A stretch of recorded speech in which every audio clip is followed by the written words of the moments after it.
삼성이 JTBC 광고를 끊었다는 이야기 한 번쯤 들어보셨을 겁니다. 그런데 광고만 끄는 게 아니었습니다. 그건 시작에 불과했어요. 화도 내지 않았고 따지지도 않았어요. 항의 한 줄, 성명서 한 장 없이 그냥 조용히 하나씩 걷어가기 시작했습니다. 사실 둘은 그냥 광고주와 신문사 사이가 아니라 3대에 걸쳐 핏줄까지 얽힌 한 집안이나 다름없는 식구였거든요. 그런데 그 한 집안이 8년 동안 단 한마디 없이 광고를 거두고 사람을 거두고 행사를 거두고 나중엔 핏줄까지 돌아서기 시작합니다. 그 조용한 응징의 끝에 무엇이 기다리고 있었는지 끝까지 함께 보시죠. 먼저 이 두 회사가 대체 어떤 사이였는지부터 짚고 넘어가야 합니다. 그래야 뒤에 벌어진 일이 왜 그렇게까지 차갑고 무서운 일인지가 보이거든요. 결론부터 말씀드리면 삼성과 중앙은 그냥 광고를 주고받는 광고주와 신문사 사이가 아니었습니다. 무려 60년을 함께 해온 핏줄까지 얽힌 한 집안이나 다름없었습니다. 이야기는 1965년으로 거슬러 올라갑니다. 지금 우리가 아는 중앙일보, 그 신문사를 직접 만든 사람이 바로 삼성을 세운 이병철 회장이었습니다. 남이 차린 신문에 광고만 넣어준 게 아니라 본인 손으로 직접 창간한 신문이었던 거예요. 그뿐만이 아닙니다. 그보다 한 해 앞선 1964년에는 동양방송, 줄여서 TBC라는 방송국까지 세웁니다. 라디오에 이어 텔레비전 방송국까지 직접 운영했으니 당시 삼성은 신문과 방송을 모두 손에 쥔 지금으로 치면 거대한 미디어 그룹이기도 했던 셈입니다. 그런데 이 방송국 이야기에는 가슴 아픈 사연이 하나 숨어 있습니다. 1980년 전두환 정권이 들어서면서 이른바 언론 통폐합이라는 걸 단행합니다. 여러 언론사를 강제로 합치고 정리하는 조치였는데 이때 삼성은 애지중지 키우던 방송국 TBC를 강제로 빼앗기고 맙니다. 본인 의지와는 아무 상관없이 정권의 손에 의해 방송국이 KBS로 통째로 넘어가 버린 겁니다. 십수년을 공들여 키워온 방송을 어느 날 갑자기 손 한번 써보지 못하고 내놓아야 했던 거죠. 그러니까 삼성에게 방송이라는 건 단순한 사업 하나가 아니었습니다. 한때 손에 쥐었다가 억울하게 빼앗긴 못다 이룬 꿈 같은 것이었어요. 이 대목을 꼭 기억해 두시기 바랍니다. 뒤에서 아주 중요하게 다시 등장하니까요. 자, 여기까지가 사업으로 얽힌 인연이라면 이제부터는 진짜 핏줄로 얽히는 이야기입니다. 이병철 회장의 뒤를 이은 이건희 회장에게는 홍나희라는 부인이 있었습니다. 그런데 이 홍나희 여사가 바로 중앙일보를 이끌던 홍씨 집안, 홍진기라는 분의 딸이었습니다. 결혼이라는 사건 하나로 삼성 이씨 집안과 중앙 홍씨 집안의 피가 그대로 섞여버린 겁니다. 더 들어가 볼까요? 오늘날 중앙그룹과 JTBC를 이끄는 홍석현 회장, 이분이 바로 홍나희 여사의 동생입니다. 다시 말해 지금의 삼성을 이끄는 이재용 회장에게는 친외삼촌이 되는 셈입니다. 사돈을 넘어 그냥 한 식구였던 거죠. 이 끈끈한 관계가 정점을 찍은 순간이 바로 2011년입니다. 이해 12월, 중앙그룹은 JTBC라는 종합편성 채널을 새로 개국합니다. 그런데 한번 생각해보세요. 삼성 입장에서 이 JTBC가 어떤 의미였을까요? 1980년에 억울하게 빼앗긴 방송의 꿈을 30여 년 만에 다른 형태로나마 되찾은 셈이었습니다. 그것도 남이 아니라 외가가 직접 차린 방송국이었어요. 그러니 삼성이 이 방송국을 어떻게 대했겠습니까? 개국 이후 삼성은 한 해에 수백억 원씩 광고를 꼬박꼬박 채워주는 그야말로 가장 든든한 핵심 광고주가 되어줍니다. 비유하자면 집안잔치의 가장 큰 축의금을 매년 가장 먼저 내미는 큰형 같은 존재였던 거예요. 작은 가게로 치면 매일같이 찾아와 한 달 매출의 절반을 혼자 채워주는 가장 큰 단골 손님이었던 셈입니다. 이런 단골이 곁에 있으면 가게는 마음이 놓입니다. 하지만 동시에 그 한 사람에게 너무 많이 기대게 되기도 하죠. 이 점도 잠시 머릿속 한구석에 담아두시기 바랍니다. 정리해보면 이렇습니다. 신문을 직접 만들어준 인연, 빼앗긴 방송의 꿈, 결혼으로 섞인 핏줄, 그리고 매년 수백억을 채워주던 든든한 후원까지 삼성과 중앙은 무려 60년을 이렇게 한 집안으로 살아온 사이였습니다. 이 끈끈함을 잠시만 기억해 두시기 바랍니다. 왜냐하면 잠시 뒤 이 모든 게 정확히 거꾸로 뒤집히기 시작하니까요. 그렇게 60년을 한 식구로 지내온 두 집안 사이에 2016년 가을 어느 날 단 한 번의 보도가 모든 걸 갈라놓습니다. 그 보도는 다름 아닌 한 대의 태블릿 PC에 관한 것이었습니다. 2016년 10월 24일 JTBC가 어느 태블릿 PC 하나를 손에 넣었다며 그 안에 담긴 내용을 전하기 시작했고 그 한 번의 방송은 곧 나라 전체를 뒤흔드는 거대한 흐름의 출발점이 됩니다. 그런데 여기서 우리가 놓치지 말아야 할 게 하나 있어요. 이 보도를 내보낸 JTBC가 바로 앞에서 말씀드린 그 외가가 차린 방송국이었다는 사실입니다. 사실 그 무렵 JTBC는 이미 예전의 JTBC가 아니었습니다. 2013년 MBC에 있던 손석희 앵커가 JTBC로 자리를 옮깁니다. 그 뒤로 JTBC 보도의 무게가 눈에 띄게 커졌고 영향력도 함께 올라갔어요.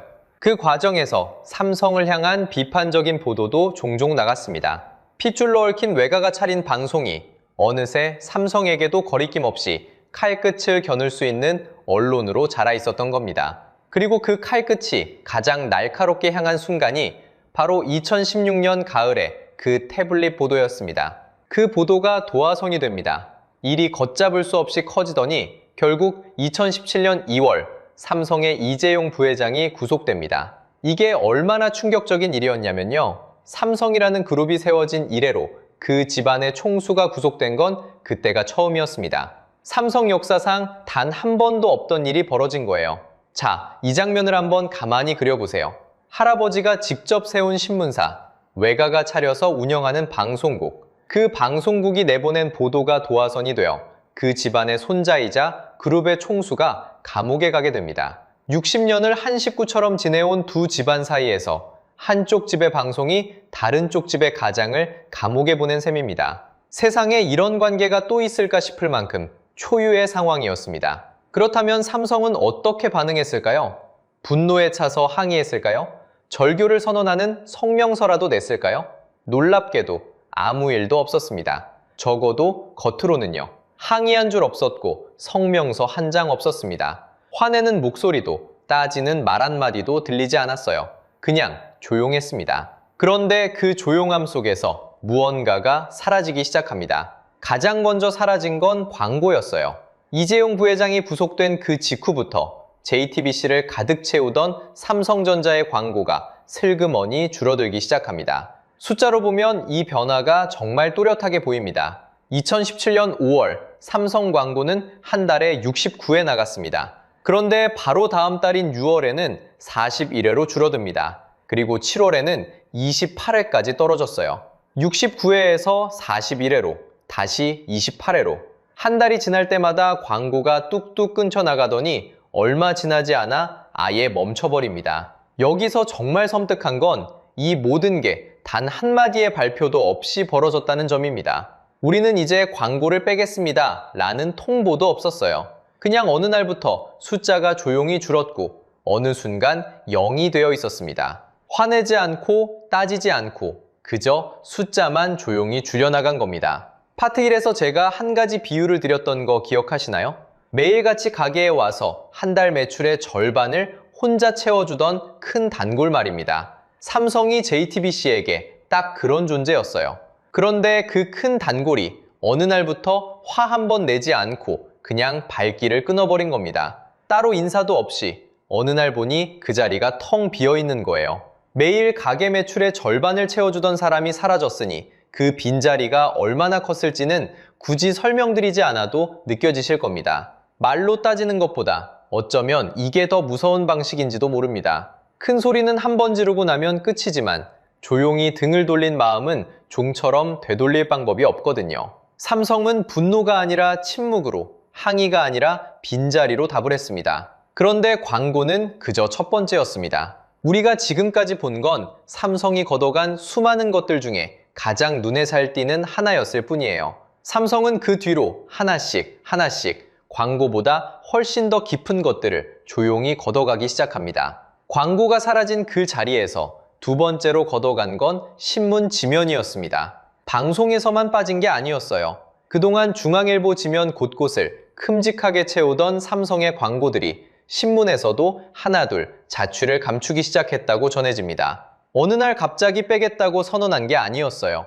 그냥 다음 호에 빠지고 그 다음 호에 또 빠지고 그렇게 지면 위에서 삼성이라는 이름이 조용히 옅어졌다고 알려졌습니다. 60년을 함께한 신문에서 가장 든든하게 한 면을 통째로 채워주던 광고주의 자리가 그렇게 소리 없이 비워진 겁니다. 또 하나, 조용히. 세 번째로 걷어간 건 사람과 정보였습니다. 신문이든 방송이든 기업을 취재하려면 그 회사 임원의 인터뷰가 필요하고 자료 협조가 필요합니다. 정치기사 하나가 나가려면 사실 그 기업이 문을 열어줘야 가능한 일이거든요. 그런데 그 무렵부터 삼성 쪽 임원 인터뷰가 잡히지 않고 취재 협조도 예전 같지 않았다고 전해집니다. 전화를 아예 안 받은 건 아니에요. 그저 정중하게 그러나 일관되게 문이 닫혔다고 알려졌습니다. 60년을 한 집안처럼 드나들던 사이가 이제는 가장 취재하기 어려운 상대가 된 셈입니다. 걷어간다는 게 꼭 돈만 걷어가는 건 아니었던 거죠. 또 하나, 조용히. 네 번째로 걷어간 건 행사와 포럼이었습니다. 언론사들은 매년 크고 작은 포럼과 시상식, 국제 행사를 엽니다. 그 비용의 상당 부분을 대기업 후원이 채워주죠. 그런데 그동안 큰 손으로 이름을 올리던 삼성의 후원이 이런 행사들에서 빠지기 시작했다고 전해집니다. 행사장 현수막에서 후원사 명단에서 삼성이라는 글자가 조용히 지워졌다는 이야기입니다. 돈만 빠진 게 아니라 그 행사의 격까지 함께 빠져나간 거예요. 또 하나, 조용히. 다섯 번째는 좀 더 의외의 곳이었습니다. 바로 드라마였어요. 우리가 보는 드라마 속에서 주인공이 쓰는 스마트폰, 거실에 놓인 TV, 이런 게 다 협찬, 그러니까 PPL입니다. 그런데 중앙그룹 계열사가 만드는 드라마에서 삼성 제품 협찬이 빠졌다고 전해집니다. 여기서 정말 묘한 장면이 나옵니다. 촬영장에 우연히 삼성 로고가 박힌 물건이 잡히면 그걸 테이프로 가리거나 나중에 모자이크로 지웠다는 이야기가 업계에 돌았다고 알려졌습니다. 한때 가장 큰 광고주였던 회사의 로고를 이제는 화면에서 지워야 하는 처지가 된 겁니다. 자, 여기서 잠깐 멈추겠습니다. 여기서부터가 오늘 이야기의 진짜 핵심이에요. 혹시 지금까지 들으면서 그래서 삼성이 광고를 끊었구나 하고 고개를 끄덕이셨다면 솔직히 말씀드릴게요. 아직 절반밖에 못 보신 거예요. 지금까지 걷어간 건 그래도 눈에 보이는 것들이었습니다. 광고, 지면, 인터뷰, 후원, 협찬. 그런데 이 다음부터는 눈에 잘 안 보이는, 그래서 더 무서운 것들이 걷어지기 시작합니다. 또 하나, 조용히. 여섯 번째로 걷어간 건 금융이었습니다. 삼성은 전자만 있는 게 아니죠. 카드, 생명, 증권 같은 금융 계열사들이 있습니다. 기업이 굴러가려면 이런 금융사들과의 제휴와 협찬이 알게 모르게 큰 역할을 합니다. 함께 카드 행사를 하고 함께 상품을 묶고 그렇게 돈이 오가는 끈이 곳곳에 얽혀 있는 거예요. 그런데 그 금융 쪽 협력 관계까지 조용히 정리됐다고 전해집니다. 광고를 거두고 사람을 거두고 행사를 거두더니 이제는 핏줄에 가장 가까운 돈의 연결까지 하나씩 끊어냈다는 이야기예요. 도입부에서 말씀드렸던 그 핏줄이라는 단어, 이제 슬슬 실감이 나기 시작하시죠? 그리고 마지막 일곱 번째는 가장 설명하기 어려운 것이었습니다. 바로 분위기입니다. 한번 생각해 보세요. 광고 시장에는 보이지 않는 눈치라는 게 있습니다. 가장 큰 기업이 어떤 매체에서 발을 빼면 다른 기업들은 그 이유를 정확히 몰라도 그냥 조심하게 됩니다. 굳이 그 매체에 광고를 크게 넣어서 괜히 눈에 띄고 싶지 않은 거죠. 그래서 삼성이 빠진 뒤로 다른 대기업 광고주들까지 점점 조심스러워졌다고 전해집니다. 마치 큰 태양이 차가워지니 그 주위를 돌던 행성들까지 하나둘 얼어붙듯이 가장 큰 광고주 하나가 식어버리자 그 주변 전체에 한기가 돌기 시작한 겁니다. 업계에서는 이걸 냉각 효과라고 부른다고 하죠. 이게 왜 무서운지 아세요? 항해 한 줄이 없었습니다. 성명서 한 장이 없었습니다. 그냥 조용히 하나씩 걷어갔을 뿐이에요. 그런데 그 조용한 회수가 쌓이고 쌓이자 이건 더 이상 추측만으로 끝나지 않았습니다. 숫자에 그대로 찍혔거든요. 한때 2천억 대를 넘나들던 JTBC의 광고 매출은 2024년에 1,418억 원까지 내려앉았습니다. 거의 30%. 그러니까 매출의 3분의 1에 가까운 돈이 증발한 겁니다. 이건 전원도 추측도 아닌 장부에 박힌 확정된 숫자예요. 화 한 번 내지 않고 발표 한 줄 하지 않고도 한 매체의 돈줄 3분의 1을 말려버릴 수 있다는 사실. 침묵의 음증이 무서운 건 바로 이 지점입니다. 그런데 여기서 정말 아이러니한 일이 벌어집니다. 이렇게 8년에 걸쳐 삼성이 조용히 걷어간 것들이 분명 컸지만 정작 중앙그룹을 무너뜨린 마지막 결정타는 삼성의 손에서 나온 게 아니었어요. 그건 중앙이 스스로 던진 무려 7천억짜리 도박이었습니다. 도대체 무슨 도박이었길래 한 그룹의 운명을 뒤집었는지 바로 이어서 보시죠. 그 도박의 정체는 이렇습니다. 2019년 중앙그룹은 IOC, 그러니까 국제올림픽위원회, 그리고 국제축구연맹 FIFA와 거대한 계약 하나를 맺습니다. 2026년부터 2032년까지의 올림픽, 그리고 2026년부터 2030년까지의 월드컵을 국내에서 단독으로 중계할 수 있는 권리를 통째로 사들인 거예요. 금액이 무려 5억 달러, 우리 돈으로 약 7천억 원이 넘었습니다. 스포츠 중계권 역사상 보기 드문 초대형 베팅이었어요. 그런데 여기서 한 가지를 꼭 기억하셔야 합니다. 이때 이미 회사는 빚이 많은 상태였어요. 광고 매출은 줄고 있었고 흑자를 내내는 손에 꼽을 정도였습니다. 그런 상황에서 7천억을 한 번에 지른 겁니다. 쉽게 말하면 이미 빚이 많은 집이 남은 전 재산을 탈탈 털어서 초고가 복권 한 장을 산 셈이에요. 잘만 되면 인생이 바뀌는 복권이죠. 올림픽과 월드컵을 독점으로 틀면 광고가 몰려들 거라고 본 겁니다. 그런데 그 복권은 꽝이었습니다. 원래 계획은 이 비싼 중계권을 지상파 방송사들에 다시 되팔아서 본전을 뽑는 거였어요. 그런데 지상파들이 사주질 않았습니다. 이미 방송으로 올림픽을 틀어봐야 적자라는 걸 다들 알았거든요. 그래서 어쩔 수 없이 중앙그룹이 직접 단독 중계에 나섭니다. 그리고 2026년 밀라노 코르티나 동계올림픽 그 개막식이 열렸어요. 결과를 한번 보실까요? 시청률 1.8%였습니다.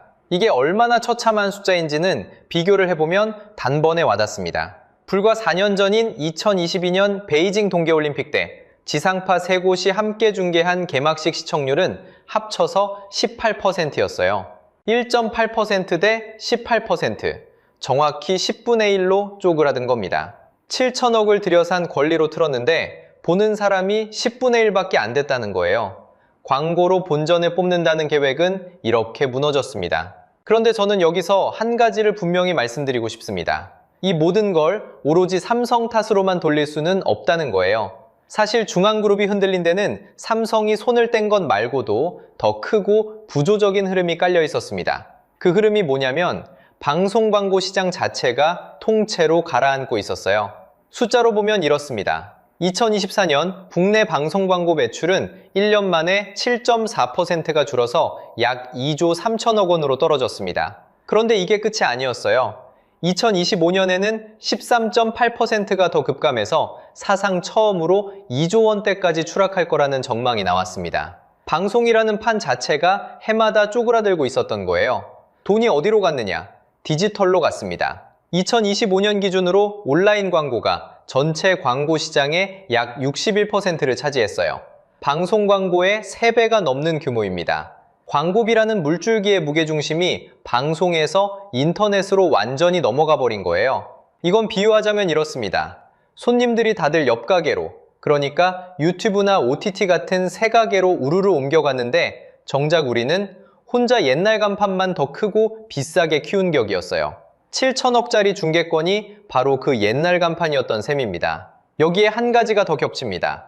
빌린 돈에 대한 부담이에요. 중앙그룹의 한 계열사는 2021년에 외부에서 4천억 원을 투자받습니다. 그런데 그 돈에는 조건이 하나 붙어 있었어요.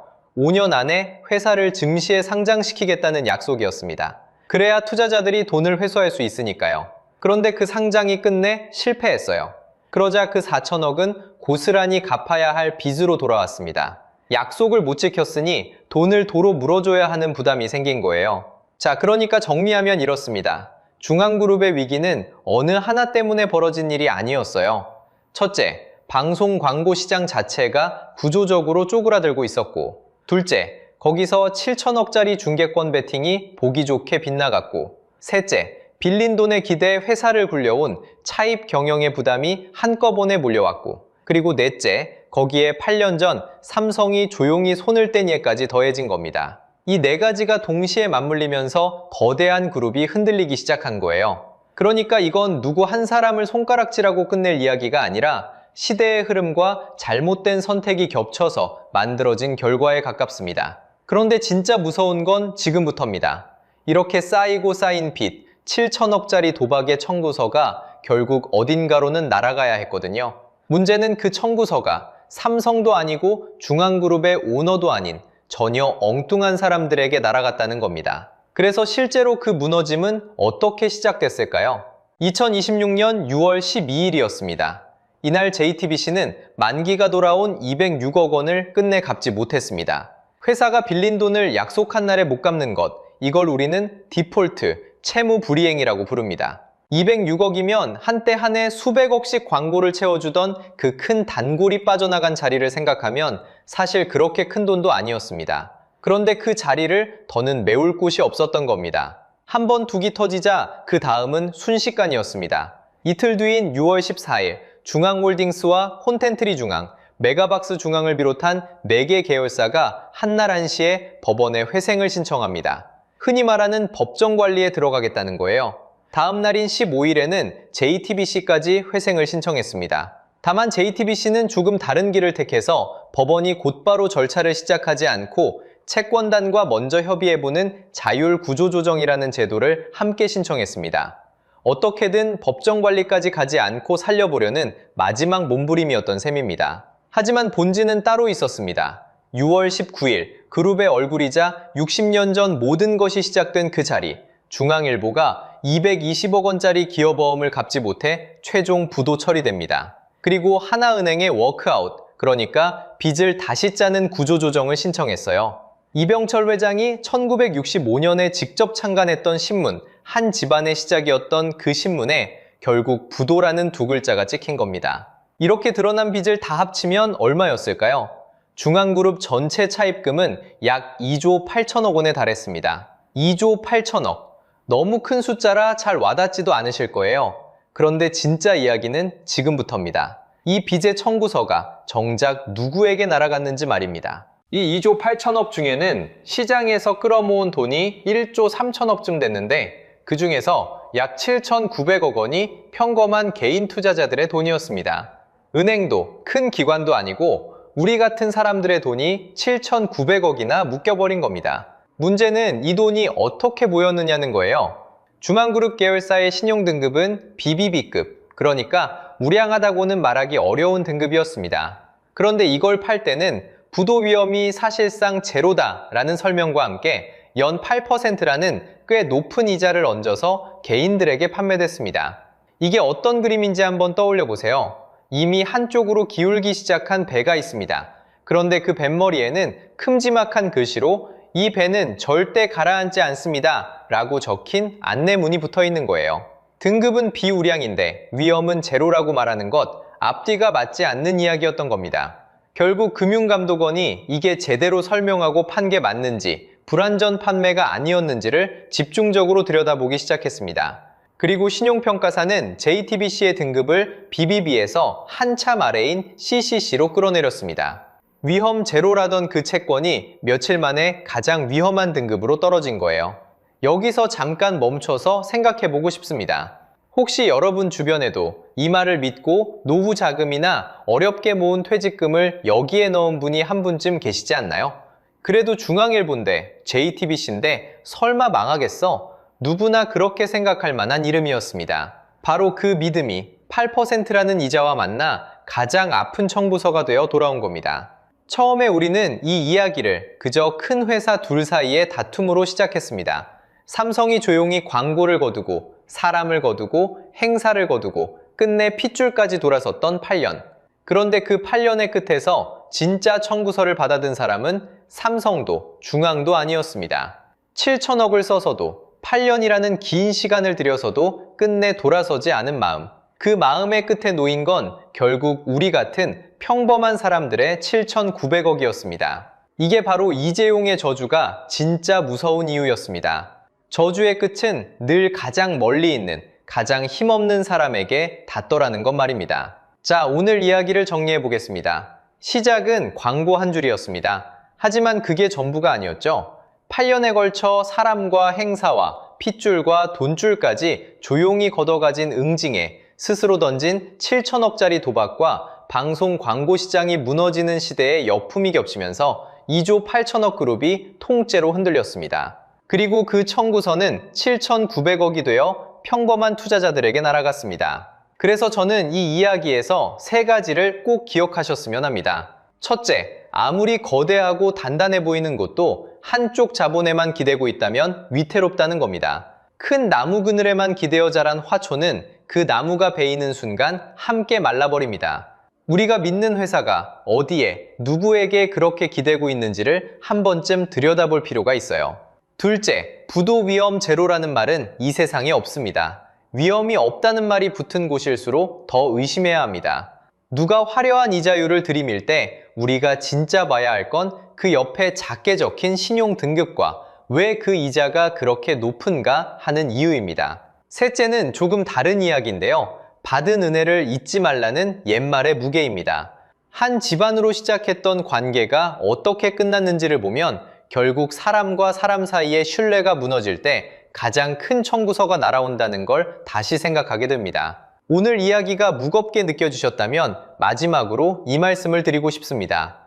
이 사건이 우리에게 남긴 건 절망이 아니라 내 돈을 지키는 눈 하나입니다. 화려한 이름과 높은 이자에 흔들리지 않고 등급과 숫자를 차분히 들여다보는 그 눈 하나만 챙겨도 우리는 다음에 올지 모를 청구서에서 한 발 비켜설 수 있습니다. 여러분은 거대 자본에 기댔다 무너진 이번 일에서 무엇을 느끼셨나요? 댓글로 함께 이야기 나눠주세요. 그리고 내 돈을 지키는 경제 이야기, 앞으로도 함께 보고 싶으시면 구독으로 함께 해주시면 정말 힘이 됩니다. 오늘도 끝까지 봐주셔서 고맙습니다.